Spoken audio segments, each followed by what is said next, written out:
mwese muri kumara kurikirana ibiganiro vya televiziyo Heritage ndabaramukije ndabifuriza amahoro y'Imana. Turi mu kiganiro Bibiliya ivuga iki, aho turiko twafatanya urugendo kukuraba ibitabo bigize Bibiliya kimwe kimwe ico kitubarira ubutumwa burimwo n'ingene two difatamwo mu gihe ca none. N'ubutumwa Imana yatanze ku baremwe bose bwama bufise ikimazi ibihe bidashira. Rero turamaze kuganira ku bitabo bitari bike. Twarahejeje ibitabo 5 vya Mose, twarahejeje ibitabo vya Kahise, hanyuma kwiganiro caheze twarasozereye ibitabo vy'Ivyese y'Amazaburi, hanyuma uyu munsi dutanguye igice ca nyuma c'umugwi w'ibitabo bita ibitabo byavugishwa n'Imana. Ibitabo byavugishwa n'Imana ni ibitabo bitari bike, ni ibitabo 17, hanyuma birimwo imigwi ibiri.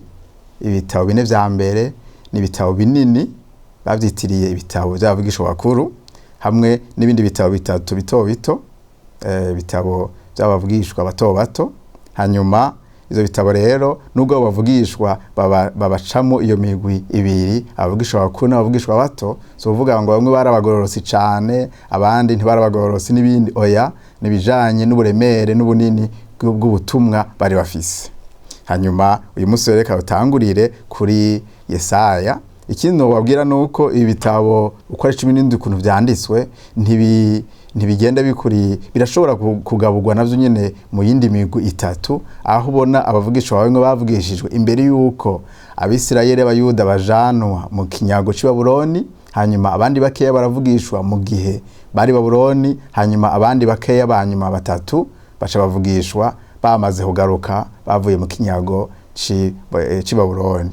Niyo migwi 3 ugerageje kubapanga kurikirane gwa Kahise canke ibihe bavugishirijwemwo. Reka rero tugende kuri kino gitabo ca Yesaya. Ni igitabo kidasanzwe by'ukuri, kigizwe n'ibigabane 66. Hari n'abagitaziriye Bibiliya ntoya kubera Bibiliya nayo nyine isanzwe igizwe n'ibitabo 66. Ubutumwa burimo rero, icimviro nyamukuru umuntu yokuramwo ni umugambi w'Imana ku mahanga yose. Umugambi w'Imana ku mahanga yose, atari gusa kuba ku Bisirayeli, atari gusa ku Bayuda, mugabo ku baremwe bose. Turaza kubibona. Reka rero muri kano kanya mvuge kuri Yesaya, hanyuma nze kongera mvuge no ku Bisirayeli ibihe barimwo, hanyuma nongende babwire n'ubutumwa by'ukuri Yesaya atubarira. Biga Yesaya ninde? Yesaya ko turabona uyu munsi yarabayeho canke Imana yamuhamagaye mu myaka y'140. Ico gihe Abisirayeli nkoza kubivuga bari mu iterambere ridasanzwe urabishije amaso. Ego Yesaya Imana imuhagurutsa, yarasanzwe ari umwubahwa amenyeranye n'abantu b'ibwami, mugabe Imana iramuhagurutsa kugira ngo abe umuntu Imana irungikana ubutumwa. Ndabibutsa ko aba bavugishwa n'Imana by'ukuri ubutumwa barongikanwa ahanini bwa buri mu migwi 3. Hari aho bwa mbere baba barungikanye ubutumwa bukuremesha abantu kugira ngo bihangane ibihe bitandukanye bigoye ko baracamwo, Imana ikabarungikira ubutumwa bwo kubaremesha. Ubwo bwa ubutumwa bw'ubwoko bumwe canke nta Imana ikaraye ivyaha ariko baragenderamo ikababurira ko ivyo vyaha bakwiye kubiheba, ko ivyo vyaha bakwiye kubivamwo. Rero ubutumwa mugugira kabiri bwari ubutumwa bujanye n'imburi. Mugabo ubundi mugugira gatatu bwari ubutumwa bujanye no kubaburira no kubabwira ibizoba muri kazoza, kubahishurira. Rero abavugishwa n'Imana ahanini bavuga iyo migwi 3, kandi cyane cyane bariko baravuga ibizoba, bavuga ibintu by'ukuri bivuye ku Mana, ntikwaba ari gutomboza. Oyaye byaba ari ibintu bikwije ibyangombwa 100%, ku buryo buko umuvugishwa n'Imana ahiraye akavuga uku niko warahagize ivyo bintu bikaba atari ivyo, bamufatira igihano gikomeye cyane. Ababwiye hoho ko bagenda gusenga ibigwamana, uyo muvugishwa n'Imana baca bamwica buno nyene. Rero mumva ko bari abavugizi b'Imana kandi bakavuga ukuri Imana yabarungikanye. Hanyuma reka rero tugende kuri uyu mugabo Yesaya nababwiye ngene Imana imuhagurutsa mu bihe bidasanzwe, hanyuma ikamuhagurutsa kugira ngo agende mu Isirayeli. Mu mwaka w'140 Imana imuhagurutsa, hanyuma yakoze igihe kirekire, igihe c'imyaka hafi irenga 40, kubera bavuga ko yoba yapfuye mu myaka 600 kumbure na 89 gutyo. Mugabo iki gihe Yesaya Imana imuhagurutsa, Imana imuhamagara by'ukuri yatwaye canke yakoze umwanya utari muto urenga imyaka 40. Hanyuma kinino wabwira nuko Yesaya igihe Imana yamuha ubutumwa Abisirayeli bari barasubiye inyuma, rero yaramubariye ati abantu rero uzobabwira ntibazokumva. Tumvikana ko atorohewe muri mission yiwe. Hanyuma kindi tuvuga nuko rimwe na rimwe ikintu Imana yagenda ikorera aba bavugishwa, hari aho yabaha ubutumwa ikongera ikabaha n'igikogwa cyo gushira mu ngiro kugira ngo abo bantu cakarorero kugira ngo abo bantu ntibumvirize ubutumwa gusa mugabo barabe naho karoro Imana itanze, kandi abo karoro kenshi ikasaba ko abo bavugisha ari bo bagakora. Nk'akarorero Yesaya uriko urasoma muri Yesaya 20 ubona Imana imubwiye ngo ewe Yesaya kura inkweto zawe, Yesaya ambura impuzu wambaye, hanyuma ube ugenda menya imyaka 3. Hanyuma ngo akwero karakarero k'ingene Abisirayeli abanyegiputa ngo hazogera igihe igihugu c'abashuri kikaza kikabatera, hanyuma ngo abantu bagahunga batambaye bamaramaye. Bwari uburyo bwo gutanga imburi, ngabo kandi murumva ko cari karakarero katoroshe. Nibaza ko atari umuntu vyokorohera wa kino gihe ngo Imana iguhaye ubutumwa bw'inge n'abantu bazomererwa nabi niyo batayumvira, hanyuma Imana igashiguha no kubishira mu ngiro no gutanga karorero. Rero murumva ko yari kurungikwa n'Imana ukarungikana ubutumwa nticyari ikintu coroshe, byasaba kumvira Imana 100%. Kindi tuvuga ningene Yesaya yapfuye. Yesaya yapfuye mu buryo bubabaje kubera yapfiriye mwihamwa. Hariho umwami yitwa Manase, yari umwami w'inkozi y'ikibi, yari umwami w'umunyavyaha. Birivuga ngo yarakoze ikibi kirenze. Uburero bw'ivyaha yakoze ni kwari gusenga Imana gusa, ngo harageze igihe arazana ikigwamana akizana hera. Hanyuma ibindi vyaha yakoze biteye ubwoba by'agahomera bunwa, ningene ngo hageze igihe afata umwana wiwe aramutanga ikimazi kugira ngo intwaro yiwe igende neza. Rero akona karorero urwo n'uburorero bw'ingene uyu mwami yavyifashemo nabi cyane. Hanyuma nuwo rero bavuga ko yoba yaricishije Yesaya amukasemo kubiri n'umusumeno. Murumva ko ari ibintu bibabaje ngene abantu b'Imana bashobora gukorera Imana mu bwizigirwa, hanyuma ubwa Imana ikareka bagapfira mwihamwa kugira ngo babera karorero abo bariko baraburira ingene vy'ukuri gukorera Imana no kuvugira Imana atari ikintu coroshe. Reka rero Yesaya ndamugeze ngaho mu kumudondora, reka mvuge kubijanye n'Abisirayeli. Mbega Abisirayeli bari mu bihe bimeze gute igihe Imana yahamagara Yesaya? Igihe Imana yahamagara Yesaya, Abisirayeli bari mu iterambere, bari batera imbere, bari batunze, igisirikare cabo cari cifashe neza. Ndabibutsa ko muri iyo myaka y'amajana umuntu agerageje kuraba muri kahise acabona ko Abisirayeli bari bamaze imyaka amajana nyene bari muri ico gihugu c'Abisirayeli kuva bavuye muri Egiputa. Ni ukuvuga ko bari bahajeje kucubaka neza. Abantu bari batanguriwe n'aba Dawidi akubaka igihugu agashiraho imbibe. Hanyuma mugabo ikindi bari bafise urusengero rwiza. Urusengero Salomo yubatse muri ico gihe rwari rumaze imyaka 200. Murumva ko bari bafise ibintu bishimiye, baravuga bati igihugu cacu Imana rakiduhaye, hanyuma turafise urusengero rwiza, hanyuma turatanga ibimazi kandi turatunze, turatanga ibimazi kandi bivyibushe. Nangoma ndababwire ko muri uyu murongo nyene gutanga ibimazi bivyibushe hari hageze igihe bishimira n'ivyo makoraniro yabo, mugabo Imana iravye umutima wabo ingene basubiye inyuma. Hari hageze igihe Imana bibabaza ikavuga iti ahubwo n'ivyo bimazi vyanyu nayo makoraniro yanyu sindayenezererewe. Raba ndabaha akarorero, usomye Yesaya igice ca mbere, hanini igice ca mbere nico kidondora neza ubuzima bw'impwemu abo bantu barimwo. Reka imbere yuko mvuga ivyimazi batanga, mvuge ingene Imana iriko irabona umutima wabo ngene umeze. Byukuri bari barasubiye inyuma, bari barakoze ibidahimbara Imana imbere yayo. Yesaya rimwe mu 3 bavuga ngo inkirazi nyeneyo, indogo biraza ubwato bwa shebuja, ariko abisirayeli ntaco bazi, abantu banje ntaco batahura. Ewe wahanga rikora icaha, ubwoko buremerewe no kugabitanya, uruvyaro rw'inkozi z'ibibi, abana bononekaye, barantaye, barataye Uhoraho, barakengereye Uwera wa Isirayeli, bamugiye kure, basubiye inyuma. N'ubuzima bw'impwemu Imana yafotora, ikaraba, ikitegereza, bikayibabaza. Hanyuma rero nagomba ndababwire ntibasiba kugenda gusenga, ntibasiba kugenda gutanga ibimazi, ntibasiba kugira ibikorane, kubera Bibiliya ivuga ngo bakora ibikorane vy'agatangaza.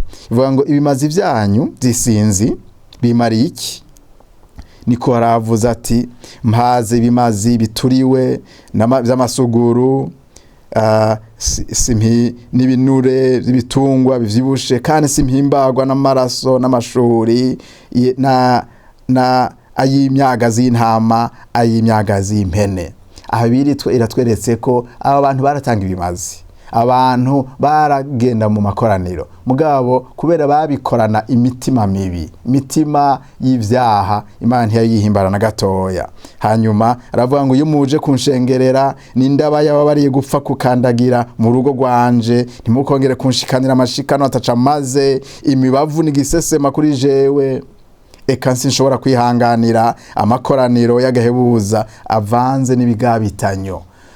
Iyi ni raporo ibabaje cyane, yerekana ngene abantu bashobora kuza hagira amakoraniro bakaza gusenga bazanye n'amashikanwa akomakomeye, mugabo imbere y'Imana ari gisesema, kubera atakubaha Imana kuba kuri muri bo. Rero abisirayeli n'ubuzima barimo, ubirabiye inyuma wavuga uti kiya gihugu kiratekanye, kiya gihugu kiratunze, kiya gihugu kirafise urusengero rwiza, kiya gihugu kirafise n'amakoraniro meza.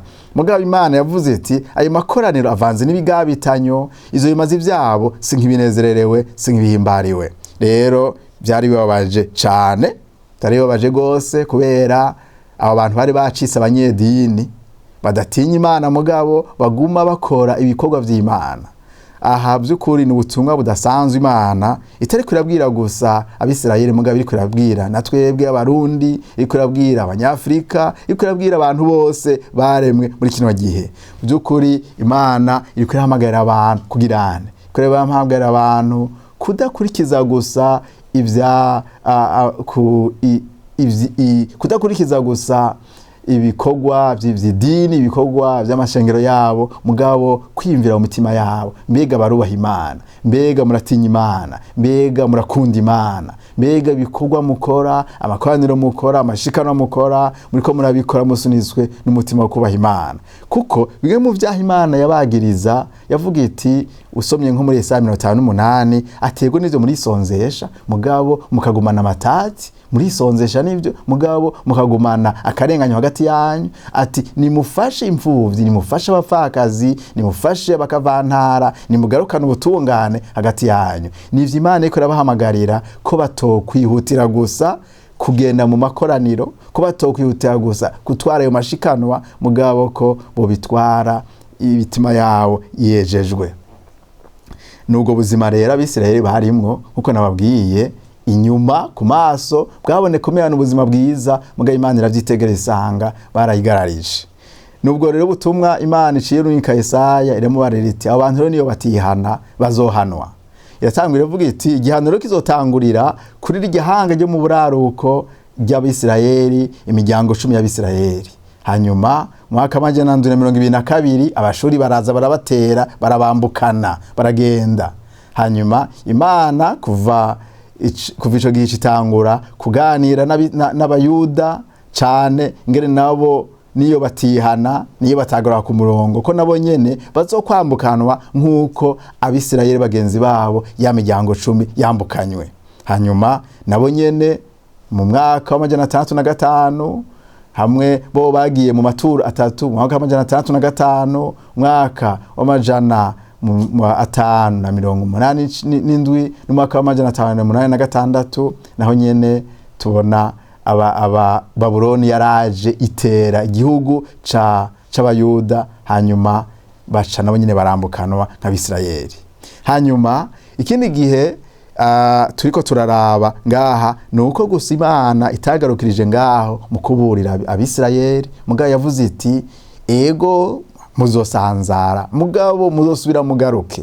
Imana mu mbabazi zayo yiriko ihana nk'umuvyeyi, yiriko irakankamira abana bayo, ntibiriko iragomba kubata mugabo yiriko iragomba ko bagaruka ku murongo. Aha rero tubonye uri kurasoma mu bigabane 45 cyane cyane aho Imana ivuga ko izohagurutsa umwami yitwa Kuro, hanyuma uwo mwami yitwa Kuro ngo agaca ko azohamagara Abisirayeli, Abayuda bahagaruka mu gihugu cyabo. Rero Imana ibwira Yesaya ko ego bazosanzara, ego bazohanwa kubera batumviye Imana, mugabo ko hazogera igihe bagasubira bahagaruka ku murongo Imana kugira ngo yongere ibegeranye, yongere ibubake. Kandi mwarayibonye muri vya bitabo vya Ezra, muri vya bitabo vya Nehemiya, ingene vy'ukuri hageze igihe baragaruka, barava muri cya gihano c'imyaka 70 Babuloni, baragaruka mu gihugu cabo, baracubaka, bigenda neza. Vyumvikana ko Imana yarifise umutima ukubaka abantu bayo, yarifise umutima ukwegeranya abantu bayo, yarifise umutima uko abantu bumvira Imana. Hanyuma rero ngico gicapu ca mbere nyamukuru tubona Yesaya Imana irungikanye, ubutumwa Imana irungikanye Yesaya ngene Abisirayeli bakoze ivyaha kwiye kwihana, mugabo ko bazohanwa, hanyuma bakamukano nk'iyagano kandi ko bazogaruka. Iyo ni wa mbere, cyo ni gice ca mbere c'ubutumwa bukomeye Imana irungikanye Yesaya, Imana irungikiye Abisirayeli ihanga ryayo. Mugabo ko nabivuze mu ntango, igitabo ca Yesaya ni igitabo kivuga umugambi w'Imana ku mahanga yose. Na rero tubona ko ubutumwa bwa Yesaya butagarukira gusa ku Bisirayeli, mugabo bugarukira ku bantu bose, kubera Yesaya Imana imubarira ko izorunyika umucunguzi w'amahanga Yesu Kristo, izorunyika Mesiya. Ntimuvuga mu izina ngo ivuge idomye ko ngo ni Yesu, mugabo nk'akabera avuga iti inkumi zosama inda ivyara umwana muzomita Emmanuel. Mukibuka ko muri Matayo 1:23 Bibiliya ivuga ngo, Bibiliya isubira ikavuga iti byari byarasezeranywe ko Mesiya azoza kandi ko azokitwa Emmanuel, ngo bisigura Imana hagati mu bantu bayo. Rero reka dusome amajambo amwe ngaha muri Yesaya 1:18 bwa mbere. Turaho umutima w'Imana muri ibi vyose. Imana ivuga ngo ehe nimuze twitature, niko waravuze, naho ivyaha vyanyu byo tukura tukutuku bizokwera derere nka sheregi. Ikintu cyo kwihana, ikintu cyo guhinduka, ni ikintu bisaba ko umuntu afata ingingo.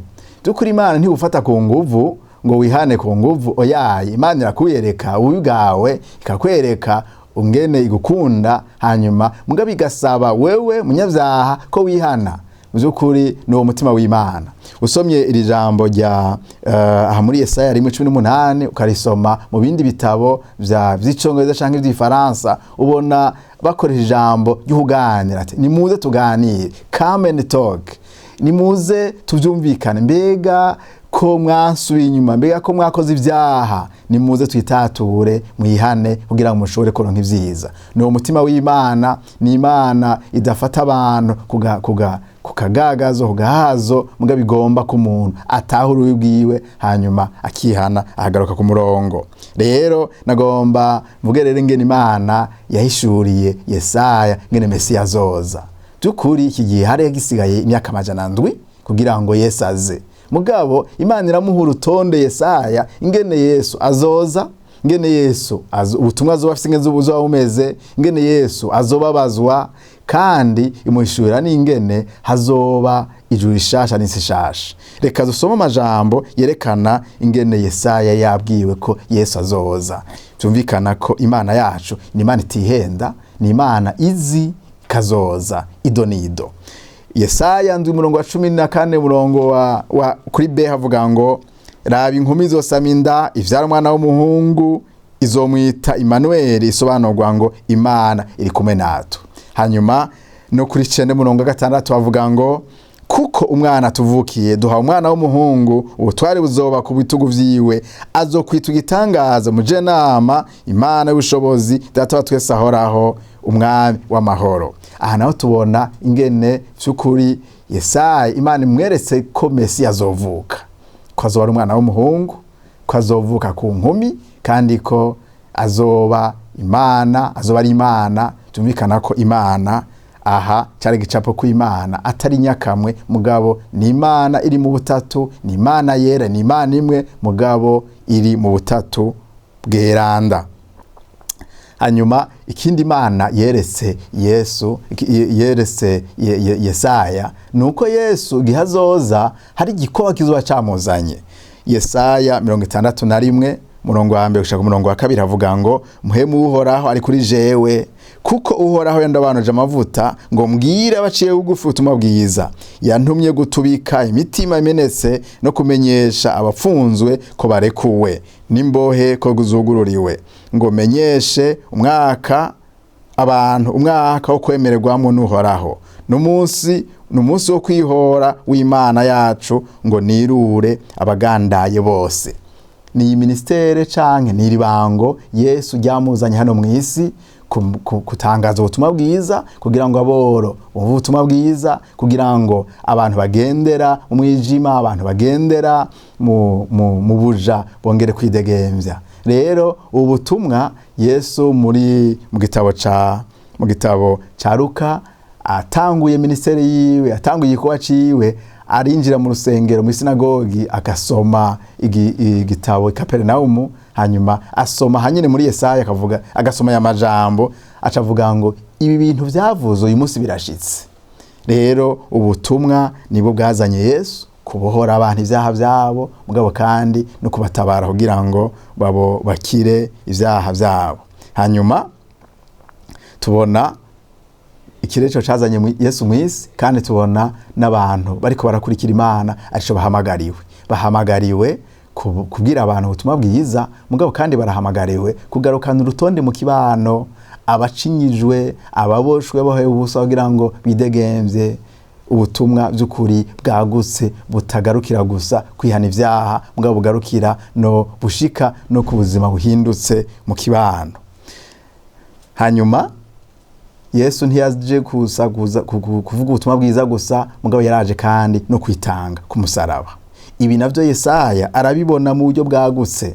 Yesaya uriko rasoma Yesaya 53 ubona Imana imuhaye igicapo kinini cyane ngene Yesu azobabazwa, ngene Yesu azokubitirwa ivyaha vyacu. Havuga ngo Yesaya 53 ubyukuri ni kigabane cyose, mugabo utoranije imirongo imwe niho ubona ko ari gikorwa Imana yari yateguye ko Yesu ategerezwa kubabazwa. Havuga ngo nukuri nizacu ntimba yishizeko, ni imibabaro yacu yikoreye, yamara yacumitiye ibicumuro vyacu, yajanjagura ibigabitanyo vyacu, igihano kituronkesha amahoro cabaye kuri we, kandi imishago yiwe niyidukiza. Twese twazibe nk'intama, twese twagisabagire, umuntu wese mu nzira yiwe uhoraho amuremeka ugabitanya kwacu twese. Yesaya 53 umurongo w'10 hagongera kavuga ngo yamara uhoraho yashimye kumujanjagura, yaramubabaje, aho azotanga ubugingo bwiwe kw'ikimazi co gukuraho ivyaha, azobona uruvyaro rwiwe, azoramba, ivyo uhoraho agomba bizoshitswa neza no kubaho kwiwe. Aha tubona ngo Imana yashimye kumujanjagura, Imana yashimye kumutanga kubera ivyaha vyacu, kugira ngo abantu bashobore guharirwa ivyaha. Nkuko mu Bisirayeli vyasaba ko batanga ibibazo kugira ngo baharigwe, niko Imana yariko irategura ko ikindi gihe hazotangwa ikimazi kitagira gasembwa, Yesu Kristo mwana w'Imana. Kandi yarababaje ku musaraba, turabizi abakino gihe ico gihe Yesaya yabivuga bitaraba, hagisigaye imyaka 700. Tumvikana ngene Imana ari Imana izi gutegura umugambi no kuwushitsa neza. Rero igihe Yesu yapfa, ntiyapfuye kubera ivyifuzo vy'inkozi z'ikibi, oyaye yapfuye kubera Imana iriko iragaragaza umugambi wayo ko abantu bategeza kwizera ico kimazi catanzwe igorogota ku musaraba, kimazi ca Yesu.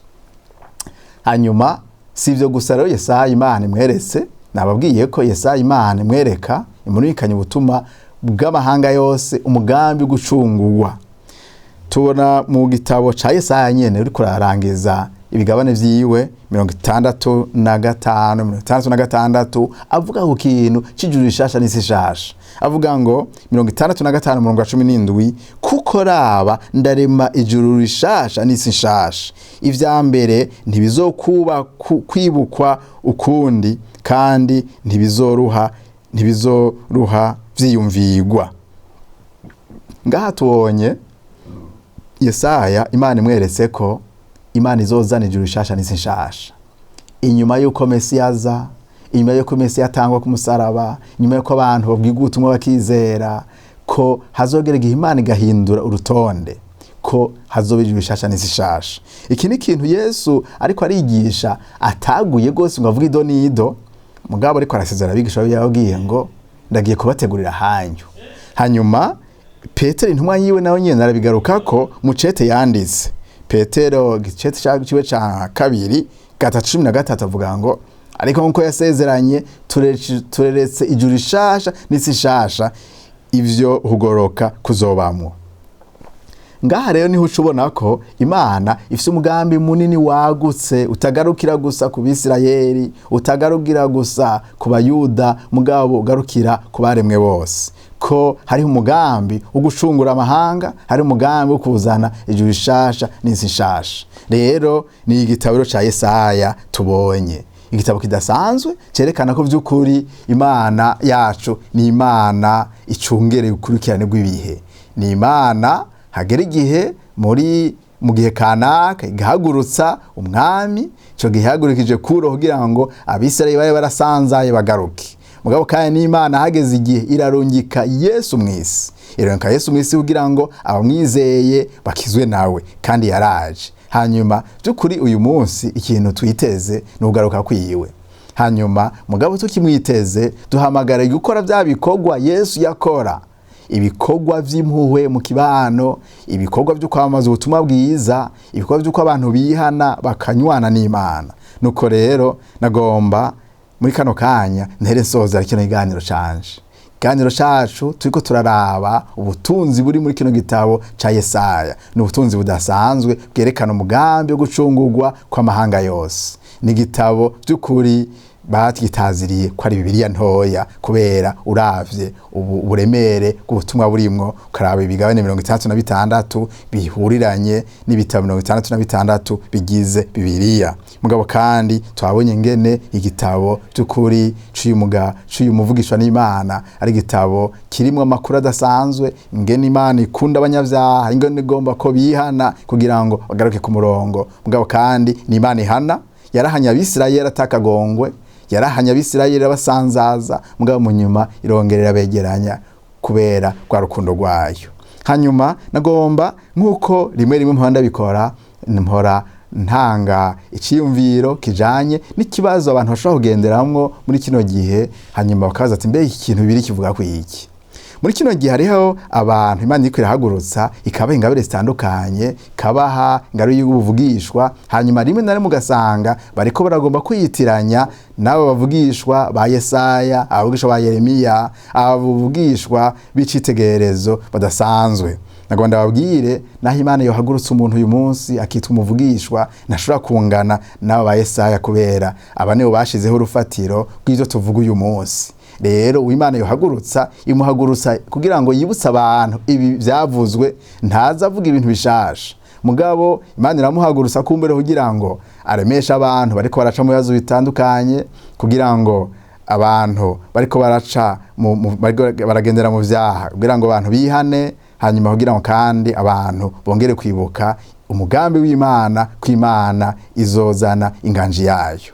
Nuko rero reka dusozere tuvuga tuti ubutumwa Imana yarungikanye Yesaya n'ubwacu, n'ubutumwa bwo kwihana, n'ubutumwa bwo kutimenyera, n'ubutumwa bwo kutidibamira mu vyaha, n'ubutumwa butavuga duhamagarira ko umuntu atosamazwa n'ibikorwa vy'Imana, atosamazwa no gutanga ibimazi, atosamazwa n'amakoraniro ngo have yigendera mu vyaha vyiwe nkambe yibaza ngo Imana izovyirengagiza. Oyaye, Imana yacu Imana yera, ni Imana igororotse, kandi ubutumwa bwiza bwavuze ngo naho ibyaha byanyu byotukura tukutuku nzovyeza bibe sheregi, imitima yanyu yere. Nuko rero reka dusozere tuvuga tuti Imana yacu ni Imana icungerera ukurikirane rw'ibihe, ni Imana ifise umugambi wo gucungura mu maboko yayo, ni Imana iriko irabona ngene ibihe biriko birakurikirana, kandi ni Imana iraguhamagarira kugira ngo uyizere, kubera kazoza kari imbere yacu gakomeye cyane twiteze, kavugishijwe katarashika, n'ijuru rishasha n'isi nshasha. Mugabo umucunguzi yababajwe, umucunguzi yari yaravuzwe, yaraje hareze imyaka itari mike, imyaka irenga 2000. Reka yo dusozere dusenga Imana kugira ngo Imana idufashe. Imana idufashe kugira ngo iduhe kuyizera, kuko ivyo yasezeranye izobishitsa igihe cyayo kigeze. Imana bahezagire. Data, turaguhaye icubahiro, tugushimiye ngene uri Imana igira neza. Uri Imana ihishura amabanga, warahishuriye Yesaya ibintu bikomeye ingene ibihe bizongera bikurikirana, kandi byarabaye. Twarabonye ko Abisirayeli hageze igihe bakambukanwa, hanyuma turabona kandi ingene warungitse Mesiya yari yasezeranywe. None muri kano kanya ndasengeye umuntu ko arankurikirana kugira ngo muhe kukwizera, muhe kuva mu vyaha, umuhe kureka kwidibamira mu bikorwa by'idini, mugabo umuhe by'ukuri kunywana nawe. Urakoze. Nongeye kandi gusengera ibihugu vyacu kugira ngo ubihe kukwizera, ubihe kwirinda akarenganyo, ubihe kugorokera, kugira ngo amahoro yawe aganze mu bihugu vyacu. Nongera kandi gusengera abantu kugira ngo kwizera, kuko hariho ijuru rishasha n'isi nshasha wasezeranye. Abantu ntibidibamire mu vyaha, mugabo abantu bahe kuguhindukirira, abantu bahe kugorokera, kugira ngo ivyo bihe vyiza wasezeranye, iyo nganji nziza wasezeranye, tuzoyibemwo tuguhimbaza utazira. Turagushimiye kuri Imana igira neza, turagushimiye ko washimiye ko tutagenda nk'abatazi iyo baja, mugabo ko tugenda tubona neza iyo tuko turaja, ko ari inganji twiteze itazoshira. Nuko rero Mana, jambo ryawe ryavuze ngo nkuko wasezeranye tureciza ishasha n'isi nshasha ivyo waguzobamo, uduhe kuvyitega tugendera mu buzima guhimbara ibihe byose. Mu izina ryawe ryera Yesu, amen.